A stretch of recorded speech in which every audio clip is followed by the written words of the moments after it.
Pelaksanaan ujian nasional berbasis komputer di SMP Negeri 16 Kampung Atek Pahlawan, Kota Banda Aceh berjalan dengan lancar. Pihak sekolah telah menyiapkan mesin genset dan meminta pihak PLN untuk menambahkan daya sementara untuk kepentingan ujian nasional.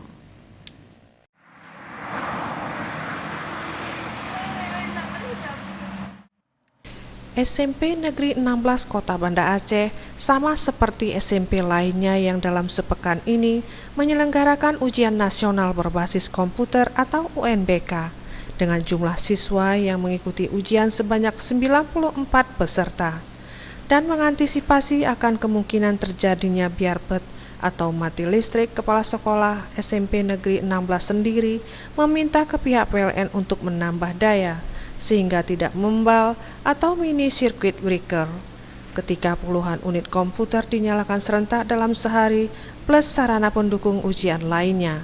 Selain itu, pihak sekolah juga menyewa mesin genset sehingga pelaksanaan UNBK tahun ini dipersiapkan dengan matang dan berharap tidak ada kendala berarti selama UNBK.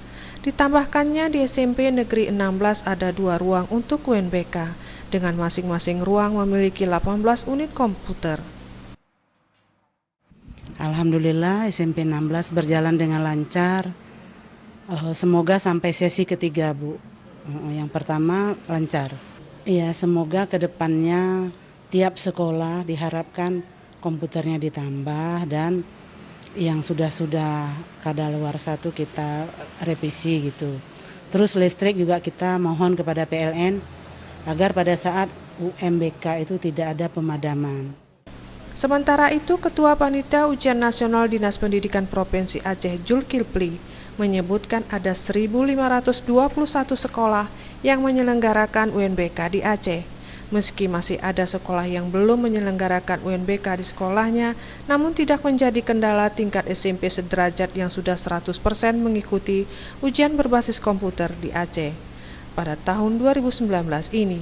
Dan ada keuntungan pelaksanaan UNBK tidak serentak dilakukan setiap tingkatannya, sehingga jika SMP belum memadai dalam hal sarana pendukung UNBK dapat menumpang di sekolah SMA terdekat. Kita kalau memang dari sisi jumlah satuan yang menyelenggarakan seperti juga tadi sudah disampaikan itu adalah berjumlah 1.521 satuan pendidikan gitu ya. Jadi hal ini tentunya SMP tidak semuanya menyelenggarakan sendiri, tetapi ada menumpang, baik itu menumpang kepada SMP sendiri ataupun ke SMK ataupun juga ke SMA. Makanya ujian nasional ini tidak diselenggarakan secara serentak dari semua jenjang. Ini tujuannya adalah bisa memang pelaksanaan ujian untuk SMA, itu SMA bisa menumpang ke SMK dan SMP. Demikian juga sebaliknya, penyelenggara seperti hari ini itu SMP, mereka ini bisa menumpang kepada SMA maupun kepada SMK. Tim Liputan Aceh TV.